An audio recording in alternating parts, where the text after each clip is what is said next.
여러분 안녕하세요. 컴퓨터 활용 능력 1급 수업의 유동균 강사입니다. 이 컴알 1급은 국내 컴퓨터 자격증 중에는 최고 레벨에 속하는 자격증 중의 하나입니다.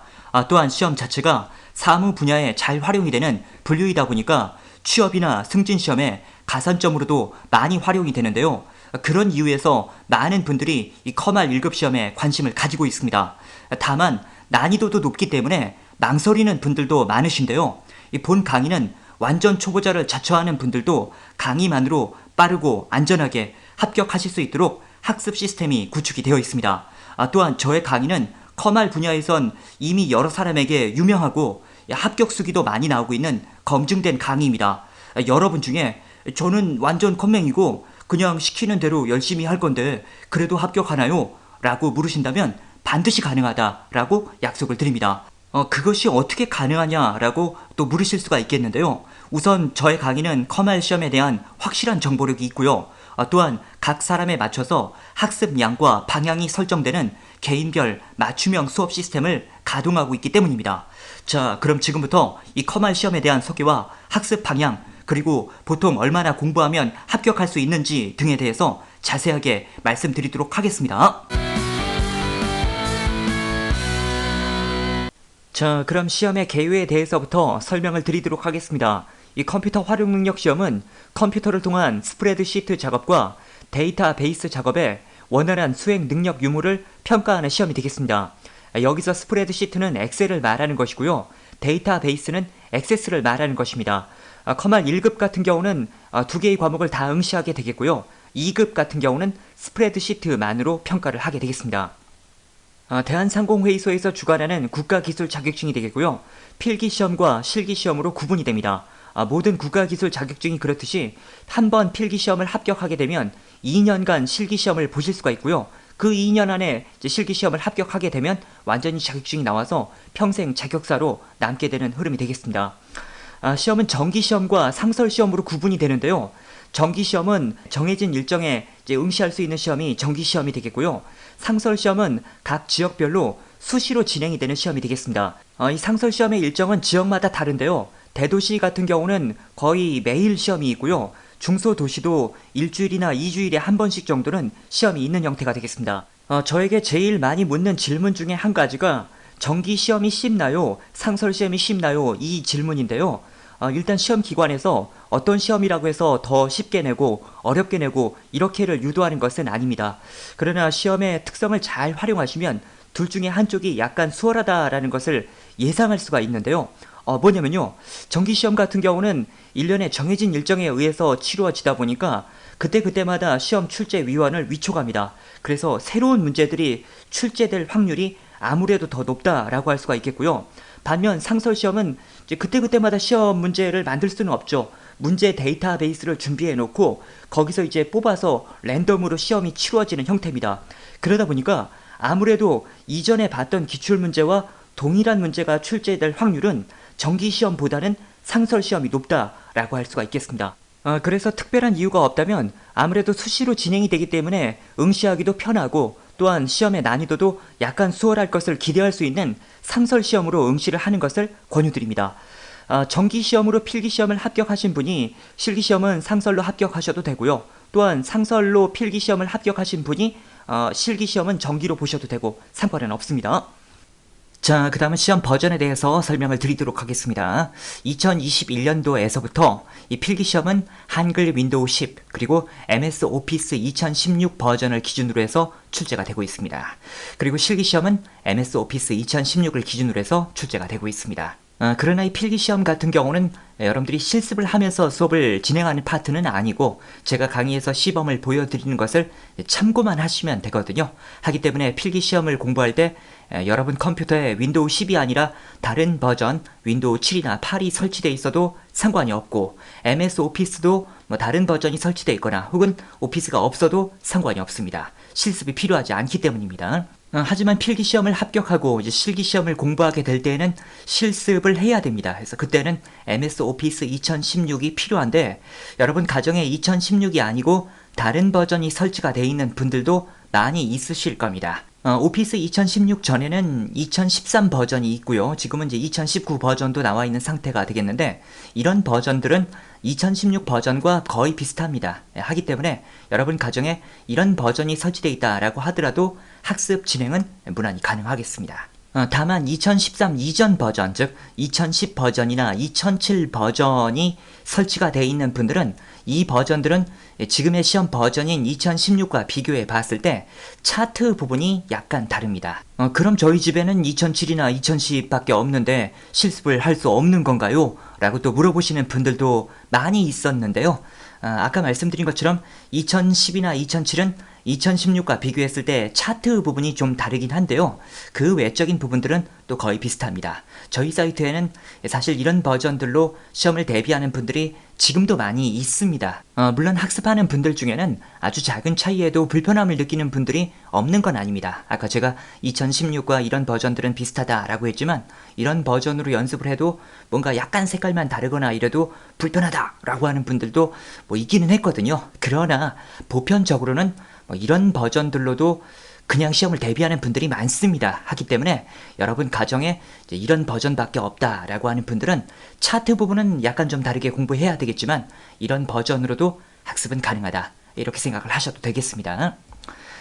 그러나 이 MS 오피스와 비슷한 프로그램인 한컴 오피스, 폴라리스 오피스 뭐 이런 프로그램들도 있는데요. 얘네들은 시험 대비에는 적합하지 않습니다. 그래서 앞서 말씀드린 것처럼 필기시험은 뭐 이런 프로그램이 필요하지 않겠지만 실기까지 대비하기 위해서는 MS 오피스 프로그램이 필요하다라고 판단을 하시길 바랍니다. 자, 그 다음은 필기시험의 기본 구조가 되겠습니다. 시험은 총 3개의 과목으로 이루어져 있는데요. 1과목 컴퓨터 일반 20문제, 2과목 스프레드시트 20문제, 3과목 데이터베이스 20문제가 되겠습니다. 해서 총 60문제가 되겠는데요. 이 중에 이제 12개씩, 12개는 이제 60점입니다. 12개, 12개, 12개 맞아서 36개 이상이 되면 합격이 되는 형태가 되겠습니다. 다만 각 과목별로 8개 미만이 있으면 과락이 되는데요. 이게 무슨 말이냐면요. 예를 들어서 어떤 사람은 1과목은 12개 맞고 2과목은 11개 맞고 3과목은 13개 맞고 이러면 이제 총 36개가 되잖아요. 이 경우에는 합격이 됩니다. 그런데 어떤 사람은 1과목 20문제 다 맞고 2과목도 20문제 다 맞았는데 3과목은 7개 맞았다. 그러면 이제 47개나 되지만 이 사람은 이제 8개 미만을 맞은 과목이 있기 때문에 과락으로 불합격이 됩니다. 자, 그래서 골고루 잘해야 된다. 그런 얘기가 되겠고요. 지금 보시는 이 화면은 실제 필기시험의 기출문제지입니다. 1과목 컴퓨터 일반에서는 네트워크 관련 문제라든지 컴퓨터 내부의 문제라든지 인터넷 문제라든지 이런 부분들이 출제가 되겠고요. 그 다음에 2과목은 엑셀에 관련된 문제들만 출제가 됩니다. 그리고 3과목은 액세스 파트가 되겠습니다. 여러분들은 이제 엑셀이나 액세스를 잘 다루어 보시지 않은 분들이 많으실 텐데요. 전혀 상관이 없습니다. 제가 강의에서 어떤 문제가 나왔을 때 그 안에서 기능들을 다 시범을 보여드리면서 설명을 드리기 때문에 여러분들은 열심히 진도만 나가시면 되겠습니다. 아울러 문제를 보시면 알겠지만 모든 문제가 사지선다형으로 돼 있습니다. 그래서 잘 몰라도 찍을 수 있다. 이런 특징이 또 있겠죠. 자, 그 다음에 실기시험의 형태도 간단히 말씀을 드리겠습니다. 이 실기시험은 직접 컴퓨터상에서 엑셀과 액세스를 열어놓고 작업을 하는 형태가 되겠습니다. 자, 이 파일은 엑셀의 정답 파일 중에 하나가 되겠는데요. 이 파일을 통해서 한번 설명을 드려보도록 하겠습니다. 우선 시험은 이렇게 각각 시트 단위로 구분이 되어 있습니다. 그래서 각 문제별로 각각의 시트에서 작업을 하면 된다 라고 생각을 하시면 되겠고요. 첫 번째 기본 작업 1번에서는 조건에 맞는 자료들만 추출을 하는 고급 필터라든지 조건에 맞는 자료에 대해서만 뭔가 색을 부여하는 조건부 서식 같은 문제들이 출제가 되겠습니다. 그 다음에 기본 작업 2번 시트에서는 시트의 내용을 보호한다든지 혹은 인쇄 설정을 담당하는 문제들이 출제가 되겠습니다. 그 다음에 계산 작업, 여기에는 이제 함수 문제들이 출제가 되겠습니다. 이 함수 문제가 배점이 높은데요. 이 커말 시험을 대비하면서 반드시 짚고 넘어가야 될 부분이 이 함수 파트가 되겠습니다. 그 다음에 그 옆에 있는 비서합과는 뭐 분석 작업에 의해 만들어진 결과물이니까 뭐 상관없고요. 여기 분석 작업 1번과 분석 작업 2번, 여기에는 말 그대로 엑셀이 가지고 있는 분석 기능들이 있는데 메뉴바의 데이터로 가보면 정렬을 한다든지 필터를 한다든지 뭐 이런 명령들이 있거든요. 그런 명령들이 분석 작업에서 출제가 되겠습니다. 그 다음에 기타 작업에서는 차트 문제들이 출제가 되겠습니다. 그 다음에 기타 작업 2번에서는 매크로 문제들이 출제가 되는데요. 이 매크로라는 것은 사용자가 뭔가 작업을 해놓은 것을 등록을 시켜서 나중에 한꺼번에 그 명령들을 가동할 수 있는 기능입니다. 그 다음에 기타 작업 3번에는 프로시저 문제들이 출제가 되는데, 이 프로시저 문제라는 것은 사용자가 직접 이 프로그래밍 설계를 하는 과정을 말합니다. 이런 부분도 공부를 하게 되겠습니다. 그 다음은 액세스가 되겠는데요. 이 액세스 같은 경우는 문제 단위로 분리를 하는 것이 큰 의미는 없습니다. 왜냐하면 DB 구축 첫 번째 파트 같은 경우도 주로 테이블에서 문제가 많이 출제가 되지만 다른 파트에서도 출제가 되거든요. 그래서 이 부분은 문제 단위로 분리를 하기보다는 각각의 개체의 의미를 잠깐 설명을 드리도록 하겠습니다. 첫 번째, 이 테이블이란 개체는 뭔가의 자료들이 저장되어 있는 저장소다 라고 생각을 하시면 되겠습니다. 그 다음 그런 테이블의 자료를 가지고 쿼리를 만들게 되겠는데요. 이 쿼리는 앞서의 테이블 자료를 가지고 테이블끼리 어떻게 연결을 한다든지 조건을 준다든지 정렬을 한다든지 이런 식으로 테이블을 가공하는 개체가 쿼리다 라고 생각을 하시면 되겠습니다. 그 다음은 폼이 되겠는데요. 이 폼은 화면 설계를 담당하는 개체가 되겠습니다. 사용자가 여기다 뭔가 이제 입력하고 조회하면 뭐 조회되고 데이터를 수정하면 또 수정도 되고 하는 곳이 폼이 되겠습니다. 그 다음에 마지막으로는 보고서가 있는데요. 이 보고서는 인쇄 설계를 담당하는 개체다 라고 생각을 하시면 되겠습니다. 여러분들이 아직 엑셀, 액세스 프로그램을 잘 모르시겠지만 지금 제가 드린 이 설명을 대강 들어봐도 이 프로그램들의 다양한 기능들을 섭렵하게 된다라는 것을 예상할 수가 있겠습니다. 자, 그 다음은 보통 얼마나 공부해야 되는지도 안내를 드리도록 하겠습니다. 사람마다 학습을 해야 되는 양은 뭐 다르긴 합니다. 그러나 저희 사이트에서 보편적인 추이를 분석해 보면 다음과 같았는데요. 필기시험은 30에서 40시간 정도, 실기시험은 70에서 100시간 정도 투자를 하시면 시험 대비가 원활하게 가능한 사례들이 많았습니다. 이 커말 시험은 아무래도 필기보다는 실기가 더 어렵다고 할 수가 있습니다. 해서 실기에 투자해야 되는 시간이 좀 더 많다라고 생각을 해주시길 바라고요. 저희 사이트의 강의실 상단에는 초단기 학습표라는 계획표가 준비가 되어 있습니다. 필기 같은 경우 단기 과정은 1주 완성 계획표, 정규 과정은 2주 완성 계획표가 준비가 되어 있고요. 실기는 단기에 대해서는 2주 완성 계획표, 정규는 3주 완성 계획표가 준비가 되어 있습니다. 저희 사이 대부분의 수강생들은 이 계획표를 기준으로 해서 학습을 시작하곤 합니다. 해서 지금 강의를 들으시는 분들도 이 계획표에 맞춰서 진행을 해보시길 바라고요. 이 계획표 자체가 만약 이 분량만으로 부족하게 될 때에는 강의실에 있는 나머지 진도를 더 나가면 됩니다. 해서 나는 완전 초보자기 때문에 뭐 이런 계획표가 나에게는 안 맞을 거야 라고 생각하실 필요는 전혀 없겠습니다. 그 다음에 저희 사이트에는 단기 과정하고 정규 과정이 있는데 이 점에 대해서도 간단히 말씀드리겠습니다. 이 단기 과정은 한마디로 말하면 기출풀이 과정이 되겠고요. 정규 과정은 이론 더하기 기출풀이 과정이 되겠습니다. 이 기출풀이만 한다라고 하더라도 문제를 먼저 설명드리고 그 문제에 필요한 개념을 끌어내어서 설명하는 방식입니다. 해서 단기 과정도 초보자가 학습하는 데는 뭐 전혀 문제가 없겠습니다. 다만 이제 학습을 하시는 분들의 스타일에 따라서 결정을 좀 해주셔야 되는 건데요. 숙련자다라고 하더라도 정규 과정을 원하시는 분들이 있고 초보자다라고 하더라도 단기 과정을 원하는 분들도 있습니다. 해서 이거는 뭐 기본기가 있느냐 없느냐가 아니라 이론을 먼저 좀 다룬 다음에 문제풀이로 들어가길 원하느냐 아니면 바로 문제풀이로 들어가길 원하느냐에 따라서 구분되는 점이다 라고 생각하시면 되겠습니다. 자, 그 다음은 본 강의의 기본 구성. 우선 1단계에서는 각 챕터별 개념 이해와 단원별 문제풀이 파트가 되겠습니다. 이 1단계 수업 내에서도 기본 이론 파트, 무작정 강의 들으며 설명 적기 파트, 그 다음에 직접 풀이해보기 파트, 이렇게 3개의 분야로 또 나뉘어져 있습니다. 그래서 여러분들이 어떤 중요한 개념에 대해서 반복 학습을 하실 수가 있게 되겠고요. 또 그런 반복 학습이 1단계만으로 끝나는 것이 아니고 2단계, 3단계 계속 되기 때문에 어떠한 사람이라도 진도를 계속 나가다 보면 결국엔 실력이 완성이 되게 돼 있습니다.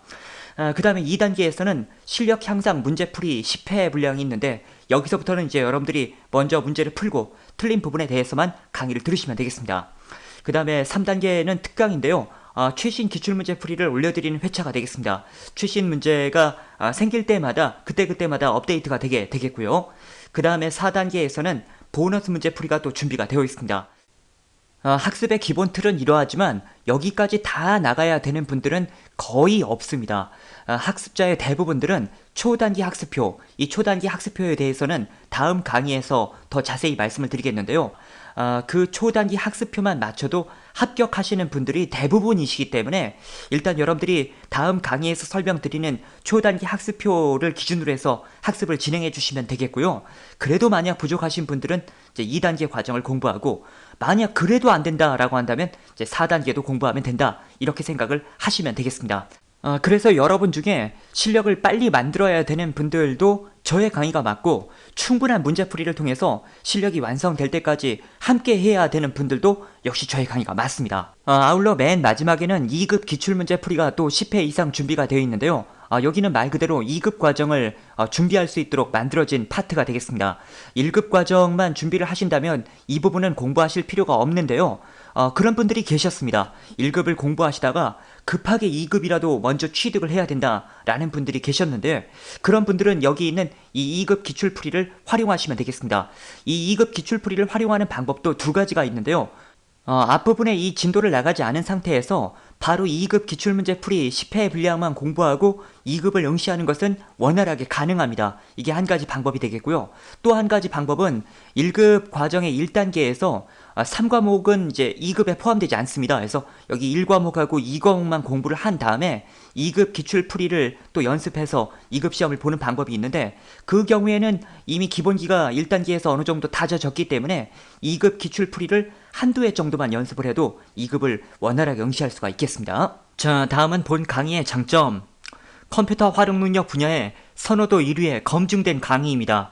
각종 카페나 커뮤니티에 컴알하면 저의 이름이 많이 나오고 있고요. 또한 저희 사이트의 홈페이지에는 시장조사 기관에서 컴퓨터 활용 능력 인강 분야의 선호도 1위로 조사가 된 검증표가 올려져 있습니다. 빠른 최신 정보, 최신 기출문제 풀이의 제공. 일단 이 상설시험 같은 경우는 문제가 공개가 되진 않습니다. 그러나 정기시험 같은 경우는 이제 연 3회 시행이 되면서 중간중간마다 시험 문제가 공개가 되는데, 저희가 문제가 공개가 될 때마다 바로바로 입수를 해서 그에 해당하는 기출문제를 빨리 제공을 해드리고 있습니다. 다양한 유형의 문제풀이로 수강자의 실력이 향상될 때까지 함께하는 강의입니다. 앞서 강의의 목차들을 보셔서 아시겠지만 저희 사이트의 강의는 굉장히 많습니다. 그 중에 이제 초단기 학습표, 이 초단기 학습표는 전체 강의의 한 3분의 1 정도가 되는데요. 그 분량만 맞춰도 대부분은 합격하시기 때문에 여러분 중에 완전 초보자를 자청하고 또 공부를 해도 금방금방 까먹는다 라고 하더라도 그냥 강의와 함께 계속해서 진도를 나가시다 보면 결국엔 어떤 사람이라도 이해와 암기가 되도록 함께 해드리는 강의가 되겠습니다. 문제에 관련된 각 기능을 시범 설명함으로써 초보자도 강의를 듣다 보면 이해할 수 있는 수업 진행. 이거는 아까 잠깐 말씀을 드리기도 했는데요. 시험 문제에 엑셀이나 액세스에 기능적인 문제가 나왔다라고 한다면 제가 직접 그 프로그램을 열어놓고 시범 설명을 보여드리게 됩니다. 그래서 엑셀과 액세스를 전혀 모르시는 분이라 하더라도 그냥 강의를 들어가면서 이해도 하고 문제가 요구하는 방향도 알아갈 수 있는 수업 형태가 되겠습니다. 이 컴알 시험에서는 또 이런 얘기를 하시는 분들이 계신데요. 실기 시험을 먼저 대비해야 필기 공부가 잘 된다, 이런 이야기를 하시는 분들이 있는데, 지금 말씀을 드린 것처럼 필기 강의 안에서 제가 엑셀과 액세스로 다 시범을 보여드리기 때문에 굳이 실기를 먼저 공부하실 필요는 없습니다. 아무래도 이 사람들은 시험을 대비할 때 앞에 있는 시험에 더 집중하기 마련이거든요. 게다가 이제 실기를 공부했다가 필기 공부했다 다시 실기로 넘어가면 맨 처음 실기를 공부한 것이 나중에 실기 공부할 때 그렇게 많이 기억이 되지 않습니다. 하기 때문에 필기 시험에 우선 집중해서 합격을 하고 그 다음에 실기 시험에 또 역시 집중해서 합격하고, 이런 패턴이 가장 효율적인 학습 방법이 되겠습니다. 게시판을 통한 질문 답변 서비스. 일단 학습하시면서 궁금한 점들은 언제든 질문 답변 게시판을 통해서 질문과 답변을 얻으실 수가 있게 되겠고요. 아무래도 필기보다는 실기일 때 질문을 이제 더 많이 하시는 경향들이 많은데요. 이 부분에 대해서 제가 잠깐 부연 설명을 드린다면, 인터넷 강의를 구매를 할까 말까 이제 고민하시는 분들 중에 가장 큰 고민거리가 뭐냐면, 이제 내가 질문하면 그거에 대한 답변을 얻기가 어렵지 않나요? 이 사항이거든요. 근데 그런 부분에 대해서 오히려 학원 같은 실 강의보다 저희 인터넷 강의가 더 나았습니다. 왜냐하면 실 강의들 같은 경우는 이제 여러 사람을 놓고 수업을 진행하는 형태다 보니까 어떤 한 사람이 계속해서 질문을 하기도 어렵고 그 사람에 맞춰서 진도를 나가기도 사실은 어렵습니다. 그러나 인터넷 강의 같은 경우는 언제든 자기에 맞춰서 진행하면 되는 거고, 모르는 내용이 있으면 질문하면 되는 거고, 또 그리고 반복해서 학습도 가능하고, 초보자일수록 오히려 인터넷 강의가 더 맞다는 것을 말씀드립니다. 자, 이렇게 해서 시험에 대한 소개와 학습 방향, 보통 얼마나 공부해야 되는지 등에 대해서 안내 말씀을 드렸습니다. 더 자세한 내용들은 강의를 진행하면서 계속 말씀드리도록 하겠습니다. 저희 강의는 컴활 분야에 많은 합격 수기들이 나오고 있는 강의입니다. 그리고 그 중에는 40대, 50대, 심지어는 60대는 물론 주의력 결핍 장애를 가졌던 회원님들도 합격하신 드라마틱한 사례들이 많습니다. 그래서 여러분 중에 이 강의로 합격이 안 되면 어쩌지? 라는 생각은 전혀 하실 필요가 없고요. 다만 강의에서도 요구하는 학습량과 목표치가 있으니까요. 그것만 맞추는데 주 안점을 두시면 되겠습니다. 자, 그럼 소개 강의는 이 정도로 마치고요. 다음 강의에서 뵙겠습니다.